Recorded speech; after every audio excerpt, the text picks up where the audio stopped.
Hey, what's going on, Trojan family? Welcome to the USC LAFB show here on the LAFB network. We are Los Angeles Sports. It's your daily dose of USC Trojans news.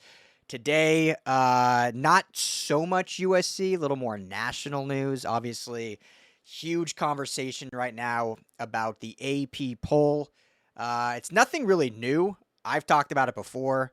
I think it's egregious that people probably think I'm biased. I cover USC. I think it's a little egregious that USC is not in the top 25. I know a lot of people doesn't think it matters, which it really doesn't right now that they're not ranked, but the poll does matter. So anyway, there's a lot of talk about it, a lot of talk about one of our USC reporters who I know, colleague of mine, since we're both on the USC beat. So this is in no way going to target or drag her. I feel bad. She's gotten blown up on the internet, so that's not the point. This is more about the overall kind of AP poll and how do we fix it? Because I have a couple solutions that I think actually could make it better. So going to get into that. Would love to get your guys' thoughts.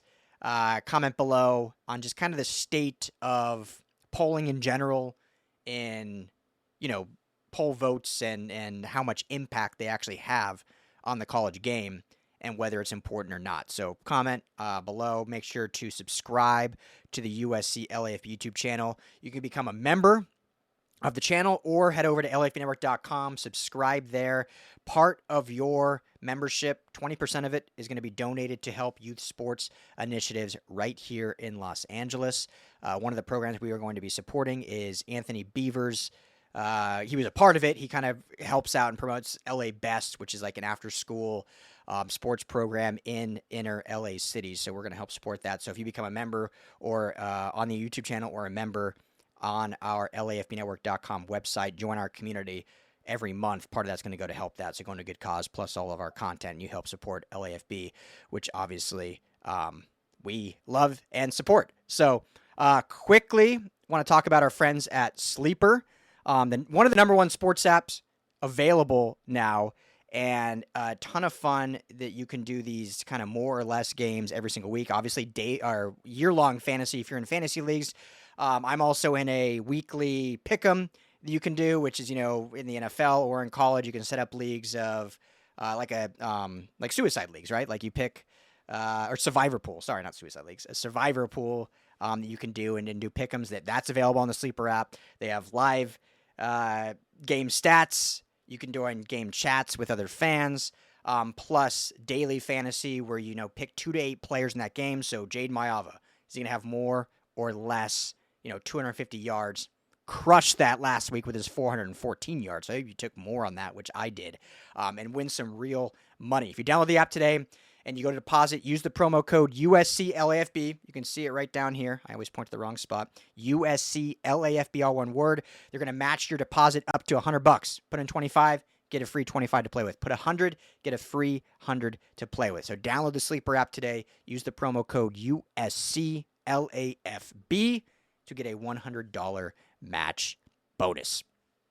All right, so let's get into this. So there's been a lot of talk right now about AP poll voters, and one specifically on the USC beat who is a voter, and some of her choices in the poll were very interesting, we'll say that. And then she was on a podcast, and when asked about her choices, her answer was met with a lot of criticism. I'm not going to embellish that here. You can find it very easily. It's all over the place, and we're not going to do that here. That's not the point of this. The point of this is, I've said many times that I think the AP poll is broken, and I think that it has an impact, which is why it truly needs to be fixed. And here's why. Because a lot of people say, well, it doesn't matter. The AP poll doesn't even decide the college football playoff. You have the college football playoff committee that then makes their rankings later in the season. That's what it's based on choosing the playoff teams and eventual bowl games and whatnot. That committee, though, is real people. Real people are going to have biases. That committee itself, obviously, is broken. You have sitting athletic directors on that committee. I mean, the fact that that's a real thing is crazy to me, but that's a whole other story. But that committee is real people that base their decisions on college football program resumes. And when you're creating a resume or you're building out a resume that we see on ESPN when the committee show goes, and you put up there, well, this team has 4 top 25 wins. Where do you think those top 25 wins come from? Typically from the AP top 25. And so, absolutely, the AP voting matters because it directly then affects the committee's resume building on who ends up making the college football playoff.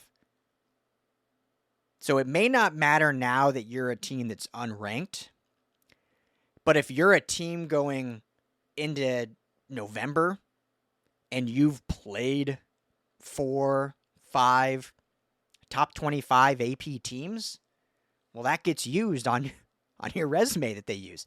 I mean, I saw a tweet, I think, from Brett McMurphy. This is nothing against him by any means. Excuse me. But he put out that Oklahoma's next, 5 games, obviously they're entering conference play, so their next 5 SEC opponents are all top 25 ranked opponents. Should all those teams be top 25 teams? I mean, I've talked many times that that's a lot of the way the SEC uses this kind of voter bias is like, well, look at how many top 25 wins they have. Well, should they even be in the top 25? So that's always been my kind of gripe with it is it does matter because it's used later in building teams' resumes. So whatever voting system we use matters. Maybe not in terms of right now USC being unranked is oh, they'll be fine. Take care, which they will be. Take care, win all your games, they're going to be in. But for those other teams, a 9-3 team, if they have 9 wins and 4 of them are against top 25 opponents, you can bet your ass they're going to be on the fringe of making it. But are those top 25 teams even supposed to be top 25 teams? And when you see things like these voters that come out and how they do their votes and saying things like, well, it doesn't really matter, that's where it becomes a bit egregious and a bit what? And it's not just this one voter. There are plenty others. 9, and this is from Danny Cannell on Twitter, 9 AP voters had SMU still ranked in the top 25, and those same 9 did not have Baylor ranked, who just beat SMU in overtime. Another voter had Alabama 2 spots ahead of Florida State. Florida State just beat Alabama last week. 5 spots ahead of South Florida, and has Arizona State ranked still, while Mississippi State is not ranked, who just beat Arizona State. So this isn't one voter that now is getting a ton of backlash. This is a lot of voters. And there are some voters who I'm sure are fantastic. But here's the problem. And this is coming from someone who is on the USC beat. You know, I also run LAFB Network. We cover all LA sports, so I'm very busy doing that too. And so I'm not necessarily trying to defend anyone, but there is no way a beat writer for a team should be someone with enough power, wielding enough power to decide rankings for 100 different schools. It's just not plausible. Here's an example. So I'm on the USC beat, right? I'm at the game last week. I show up at the Coliseum at 1 p.m. The game starts at 4:30. I get there at 1 p.m. During that 3.5 hours, I'm writing other articles. I'm, injury reports, looking at that. There's TVs on in the press box of their games I can glance at. I have my score tracker up that I can kind of track because I want to be informed and involved. But I'm not watching every game. I don't leave the Coliseum till 11. And that's not just me. That's everyone on the beat pretty much. is there till arguably that late. So from 1 to 11, we're at the USC game, covering USC as we should be. That is our beat. We're trying to provide coverage and content on the team we cover.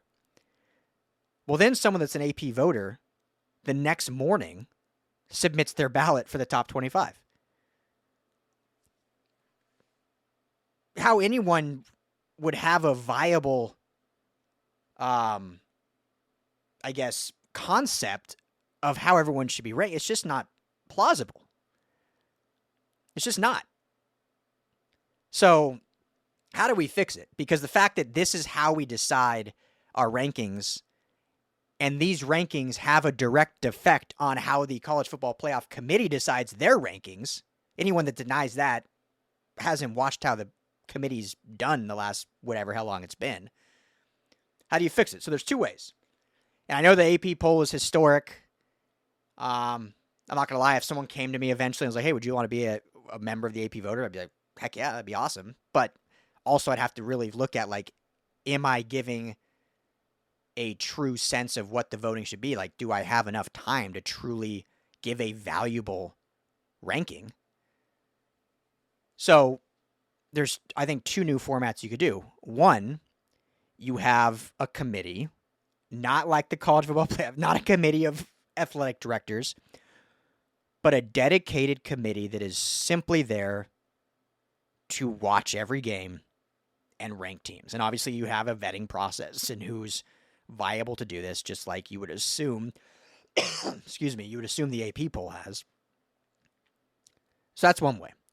Two, which I think would be the most realistic way, for whatever reason, mainly just in this country, everyone, I don't want to say everyone, a vast majority of people are involved in sports betting. But for some reason, there's still this, like, dark cloud over sports books and sports betting when it comes to actual kind of, like, involvement, right? Like, ESPN now owns a sports book, ESPN Bet. Like, they buy Penn, I think it was Penn, who they took over from Barstool. So they own a sports book. So all of their properties, like, they're pushing sports betting. They have all the offshore books. FanDuel sponsors just about everything and all across all sports. If not FanDuel, DraftKings does. Like, they're involved in everything.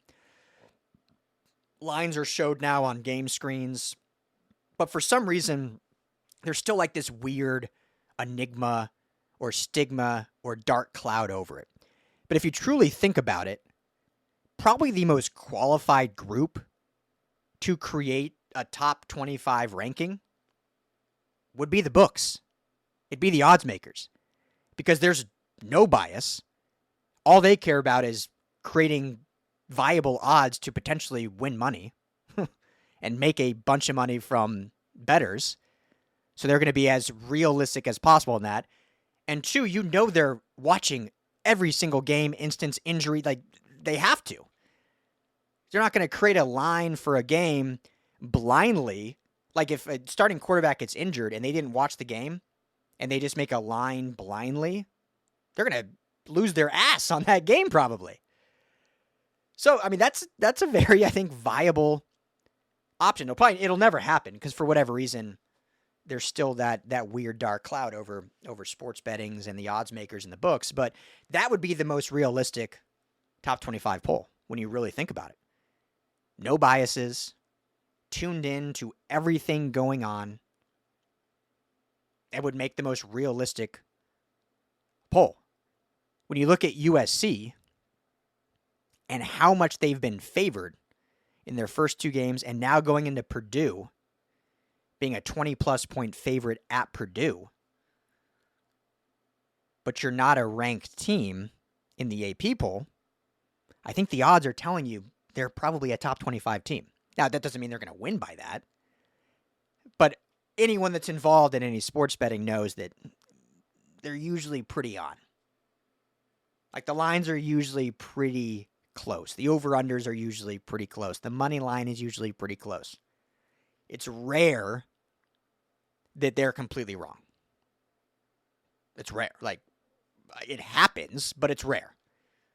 So why wouldn't that make the most sense of who makes the top 25 poll. It's going to be pretty spot on. So everyone can gang up on certain voters or whatever, but in reality, the system is just broken. It's impossible to truly have a true vote. The entire AP poll is made up of beat writers whose singular job is to focus on a singular team. So how are they going to subjectively truly rank 25 other teams, or in reality looking at 50 other teams that have a viable, or let's say 35 teams that have a viable chance, and make a subjective decision if they haven't had time to truly watch or research? It's just not possible. So anyway, that's my thoughts on it. I don't know what you guys think, if you even care, but it does have an impact. And I think that's why I wanted to at least jump on here and give my opinion, because it does matter. It does have an impact down the line in what your resume says. So as it pertains to USC, right now it doesn't matter to me that USC is now ranked. They're going to be ranked. But it matters again down the line when there's a fringe team and the committee's saying, well, look at these top 25 teams they played.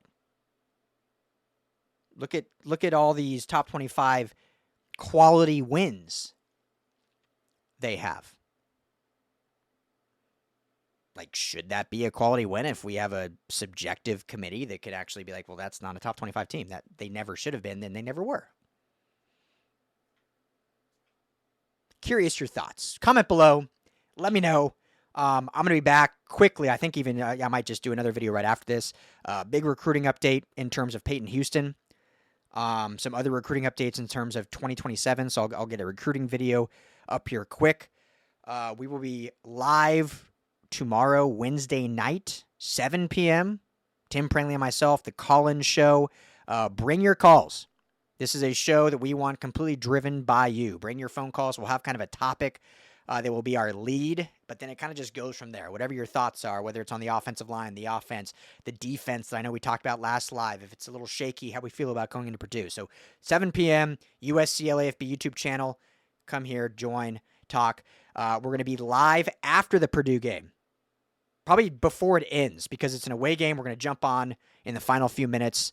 We'll be live taking your calls as well, hopefully after a big USC win.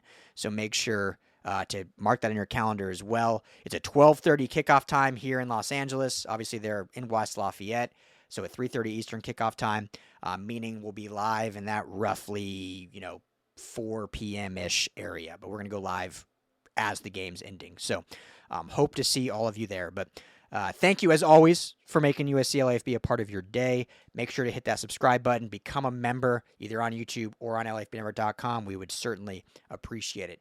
But appreciate you all. And as always, fight on.